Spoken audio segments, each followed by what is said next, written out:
Sanibonani nonke babukeli emakhaya.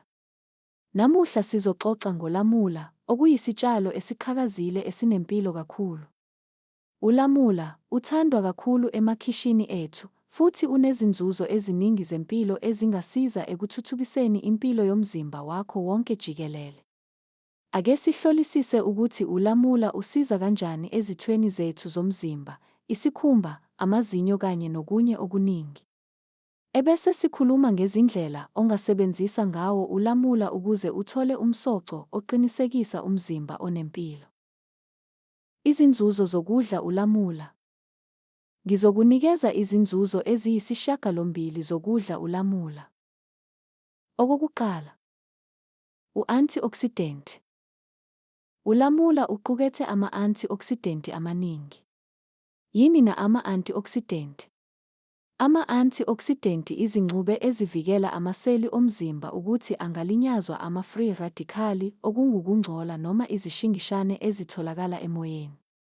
Ama-free radical ayawalimaza amaseli omzimba okungaholela ezifweni ezahlukahlukene. Ulamula indlela enhle ehlanzekile yokugwema lokhu ngoba inezithako ezi-antioxidant ezifana ne-erythritine, i-hesperidine ne-vitamin C. Okuyizingxube ezaziwayo ngokuvikela amaseli kwizishingishane ezitholakala emoyeni. Okwesibili, ukwandisa ukusebenza kwezinso. Ulamula uthuthukisa ukusebenza kwezinso. Izingxube ezifana ne-pectin ezitholakala kwikhasi nakwipulpu isiza ekufakeni ifayiba emzimbeni. Ifayiba ibalulekile esiswini ngoba yiyo esiza ngokugaya ukudla. Uma ukudla kugayeke kahle kugwema ukusongelana esiswini ukuze amathumba esisu akhululeke. Uphinde uzoba ne-vitamin C ne-citric acid. Zombili lezi zingxube zisiza kakhulu kwimpilo yamathumbu akho. I-vitamin C isiza ekuvikeleni amaseli akho ukuthi angalimazeki. I-citric acid isiza ngokuthi amaseli akwazi ukumunca i-ayoni ukuze kugwemeke izifo ezifana ne-anemia nama-kidney stone. Impilo yamathumbu akho ibalulekile ngoba imvamisa yezifo eziningi isukela emathunjeni angahlanzekile kusabalale kwezinye izingxenye zomzimba. Uma uphuza amanzi noma itiye, vamisa ukufaka nocezu likalamula ukuze uthole umvuzo walezi zingxube. Okwesithathu, ukwandisa impilo yesikhumba. I-vitamin C kulamula iyasiza ekuvikeleni amaseli akho esikhumba ukuthi angalinyazwa izishingishane eziyingozi ezitholakala emoyeni, ebese isize ekwakheni i-collagen okuyiyo edala ukuba isikhumba siqine singashwabani. Ulamula uphinde ube ne-citric acid inamandla okuphucula amaseli esikhumba. Lokhu kuyasiza ekunciphiseni amabala amnyama esikhumbeni. Iphinde igweme ukwakheka kwamafutha amaningi esikhumbeni okungaholela kwizinduna. Okwesine, ukwandisa impilo yamehlo. Ulamula uqukethe izakhi eziningi ezisiza empilweni yamehlo. I-vitamin C kanye nama-antioxidant aziwa ngokuthi i-lutein ne-zeaxanthin. I-vitamin C etholakala ngezinga eliphezulu kulamula isiza ukuvikela amehlo ekulimaleni okubangelwa ama-free radical, okuwumgogodla wezifo zamehlo ezihlobene nokuguga kwawo. I-lutein ne-zeaxanthin ezitholakala kulamula ziyama-carotenoid asebenza njengezihlungi zamakhafula, macular pigments, zisiza ukuhlenga ukukhanya okuluhlaza okwesibhakabhaka okuyingozi, ngaleyo ndlela kunciphise ingozi yokuguga kwamehlo. Uma ulithakasela ulwazi lwalolu hlelo cela ucindezele usubscribe, ulayike, uphawule ukuze uqhubeke uthole eminye imiqophiswano efana nalena. Okwesihlanu, ukunciphisa ukuvuvukala emzimbeni. Ulamula unezakhiwo zokulwa nokuvuvukala ngenxa yokuqukatha okuphezulu kwamakhemikhali athile, ikakhulukazi ama-flavonoids kanye ne-vitamin C.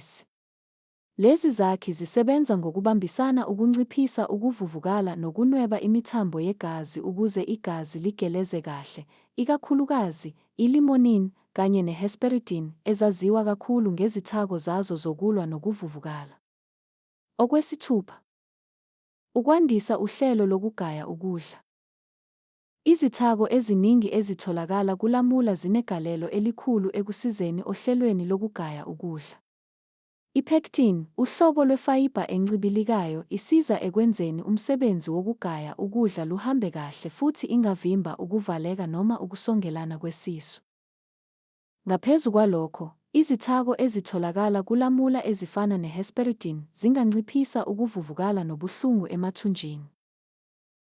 Ubumnene bejusi yelamula, ikakhulukazi uma ixutshwe namanzi, bungakhuthaza ukukhiqizwa kwamajusi okugaya ukudla futhi busize ekwephuleni ukudla.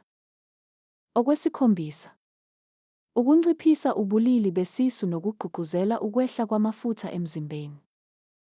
Ulamula uqukethe izakhi ezithile ezingasiza ekulawuleni isisindo zomzimba wakho ngokukhuphula izinga lokushiswa kwamafutha emzimbeni, metabolism, kanye nokunciphisa indlala. Lezi zakhi ezibalulekile zifaka phakathi i-vitamin C, ifayibha, i-pectin, kanye nama-polyphenols. Ulamula unothile nge-vitamin C, engaba nomthelela kwizingxenye ezihlukahlukene zomzimba ezihlobene ne-metabolism, futhi kungenzeka ukuthi inxuswe nokwanda kokushiswa kwamafutha uma uzivocavoca. I-pectin, ifayibha encibilikayo etholakala kulamula ikakhulukazi engxenyeni emhlophe yawo, ebizwa nge-pulp noma kwikhasi, ingakusiza uzizwe usuthi isikhathi eside, okungenzeka kunciphise indlala kanye nokudla ngokweqile. Okwesishiyagalombili, ukusiza ngempilo yamathambo namazinyo. I-vitamin C ibalulekile ekukhiqizeni i-collagen, okuyiprothini eyakha amathambo, umkantsha namazinyo. Ibuye isekele ikhono lomzimba lokupholisa amanxeba nokulwa nezifo. Ucwaningo lukhomba ukuthi i-citric acid, uma ihlangene ne-calcium, ingasiza ekugcineni kokuqina kwamathambo, ikakhulukazi kwabesifazane abakhulile ngeminyaka. Sesiphetha, ulamula unengxenye ebalulekile empilweni yemzimba yethu, futhi ukufaka ulamula kuhlelo lwakho lokudla nsuku zonke kungathuthukisa impilo yakho jikelele. Ngiyabonga ngokubuka, ungakhohlwa ukusubscriba, ulayike, uphawule, sizwe umbono wakho. Sizobonana kuhlelo olulandelayo. Nisale kahle babukeli emakhaya.